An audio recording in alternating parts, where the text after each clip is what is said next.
વાલા ભક્તો, આ છે મુક્તિનાથ શાલિગ્રામ ક્ષેત્ર, જ્યાં સ્વયં સ્વામિનારાયણ ભગવાન પોતાના 7 વર્ષના વન વિચરણ દરમિયાન અહીંયા 4 માસ સુધી રહી, ચાતુર્માસના, અને કઠિન તપશ્ચર્યા કરી હતી. આ એ ભૂમિ છે પુલાશ્રમ, જ્યાં સ્વામિનારાયણ ભગવાન 4 માસ સુધી તપશ્ચર્યા કરી તપના અંતે કારતક સુદ એકાદશીના દિવસે મંગલ પ્રભાતે સાક્ષાત સૂર્યનારાયણ દેવ ભગવાનની આગળ મૂર્તિમાન દર્શન દેવા માટે, દર્શન કરવા માટે પધાર્યા હતા. આ એ ભૂમિ છે ભક્તો. આ શાલિગ્રામ ક્ષેત્ર, દામોદર કુંડ, જ્યાંથી એ શાલિગ્રામ ભગવાન પ્રાપ્ત થાય છે, ભગવાને શિલાનું રૂપ ધારણ કર્યું. આ એ ભૂમિ છે, આ શાલિગ્રામ ક્ષેત્ર, કે જ્યાં સ્વયં નારાયણે તપ કર્યું અને તપ કરતા ભગવાનના ગંડસ્થળ, આ જે ભાગ છે ને ગંડસ્થળ કહેવામાં આવે, આ ગંડસ્થળમાં જે પરસેવાના બિંદુ અને પરસેવાના બિંદુનો જે રેલો ઉતર્યો એ ગંડકી નદી. એટલા માટે ગંડકી નદી એ સ્વયં ભગવાનના શ્રી વિગ્રહ, ભગવાનને સ્નાન કરેલું, ભગવાનના અંગ ઉપરથી પસાર થયેલું એ જળ છે. અને એમાં જે સ્નાન કરવું એ જીવનના આદિ વ્યાધિ ઉપાધિ સર્વ તાપને સમાવનારું કહ્યું છે. આ એ ભૂમિ છે જ્યાં સાક્ષાત બ્રહ્માજીએ પણ ભગવાનની આરાધના કરી છે. આ એ ભૂમિ છે જ્યાં ચક્રવર્તી સમ્રાટ મહાત્મા ભરતે, એક સમયના ચક્રવર્તી સમ્રાટ, અને રાજપાટ છોડી અને ભગવદ આરાધના કરવા માટે જેને આ ભૂમિને પસંદ કરી, એટલે કે ભરતજીની તપસ્થલી છે. આ એ ભૂમિ છે ભક્તો, જ્યાં હજારો ભક્તો પોતાની આસ્થા અને શ્રદ્ધાની સાથે આજે પણ આવે છે અને એની મનોકામના પૂર્ણ થાય છે. આ શાલિગ્રામ ક્ષેત્ર જ્યાં મુક્તિનાથ ભગવાન બિરાજમાન છે, આ મુક્તિનાથ ભગવાન જેની પ્રતિષ્ઠા સ્વયં ભગવત્પાદ રામાનુજાચાર્ય કરી છે. આ મુક્તિનાથ ભગવાનની પ્રતિષ્ઠા જે શિલા ઉપર કરવામાં આવી છે એ ગંડકી નદીના આદિ શાલિગ્રામ તરીકે ઓળખવામાં આવે છે.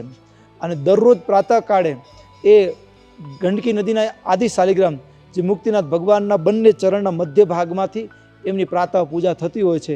અને દર્શન ભાગ્યે જ દુર્લભ કોઈને દર્શન થાય છે એવો યોગ, પણ એ યોગ, અને એવું પણ કહેવાય કે એ જે શાલિગ્રામ, જે શિલા ઉપર ભગવાન બિરાજમાન છે, એ ગંડકી નદીના આદ્ય શાલિગ્રામ જે છે, એ શાલિગ્રામને અર્પણ કરેલો તુલસી ફૂલ કે અન્ય જે ઉપચાર છે એને કોઈ પ્રસાદના રૂપમાં લે તો એના જીવનના આદિ વ્યાધિ અને ઉપાધિ તુરત તત્કાળ દૂર થાય છે.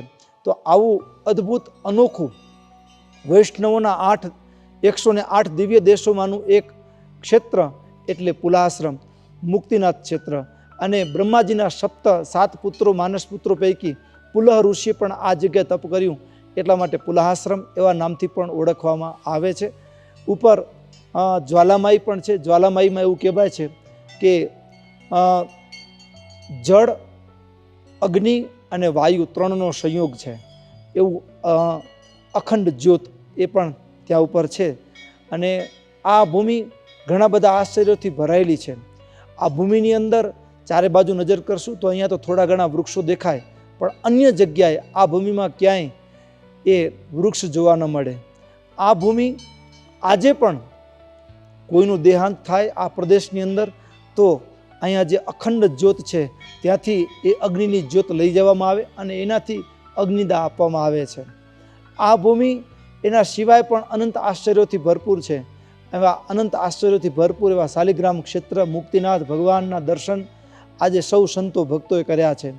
જીવનમાં સૌભાગ્યની ક્ષણ છે કે અધિક માસ અને અધિક માસના પાવનકારી યોગની અંદર એ શાલિગ્રામ ભગવાનની સાથે, હરિકૃષ્ણ મહારાજની સાથે આજે આપણે એ ભગવાનને પરિક્રમા યથાશક્તિ કરી અને ભગવાનની સાથે જાણે સ્નાન કરતા હોઈએ.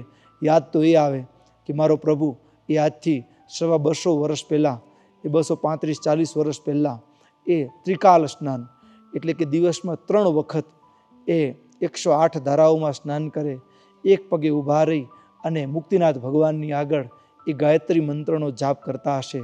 અને ત્યારે દર્શને આવનાર ભક્તોના એ મુક્તિનાથ ભગવાનના દર્શન તો કરે, પણ એની સાથે વર્ણિના રૂપમાં રહેલા ભગવાનના દર્શન કરી બધાના મુખમાં એક શબ્દ નીકળતો કે આ બ્રહ્મચારી કોઈક જુદી માટીના છે. આવું તપ દુનિયાના કોઈ માણસથી ન થાય, એવું દરેકના હૈયામાં એ શબ્દ નીકળતો, એવું આ ક્ષેત્ર. અને ભક્તોએ 4 મહિના સુધી મારો પ્રભુ, આપણા ઈષ્ટદેવ આ ક્ષેત્રમાં રહી સવારનો સૂર્યોદય થાય એથી પહેલાં બ્રહ્મ મુહૂર્તમાં પ્રભુ અહીં પધારે. ત્રિકાળ સવારનું પ્રાતઃ સ્નાન કરી નિત્યવિધિમાંથી અને ભગવાન તપશ્ચર્યા કરવા લાગી જાય.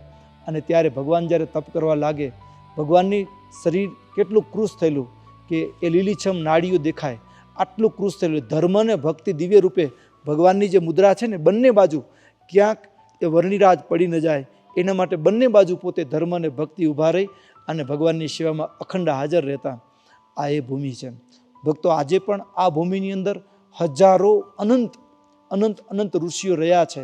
પણ મારી તમારી ચામડાની આંખો, આ ચામડાની આંખોથી એ ઋષિઓને આપણે દેખી શકતા નથી. પણ જો હૈયામાં હીરા વડે કરીને હીરો વિંધાય, જો પૂર્ણ ભક્તિભાવ હોય, ભક્તિ નીતરતું હૈયું હોય ને, તો આજે પણ આ સ્થાનની અંદર, આ દિવ્ય દેશની અંદર હજારો જે ઋષિઓ મહાપુરુષો તપ કરી રહ્યા છે એ આજે પણ દેખાય. એવી આ પાવનકારી ભૂમિની અંદર અધિક માસના પાવનકારી યોગમાં સ્નાન કરવાનો અવસર મળ્યો. આપણે ખરેખર ભાગ્યશાળી છીએ. અસ્તુ. જય સ્વામિનારાયણ.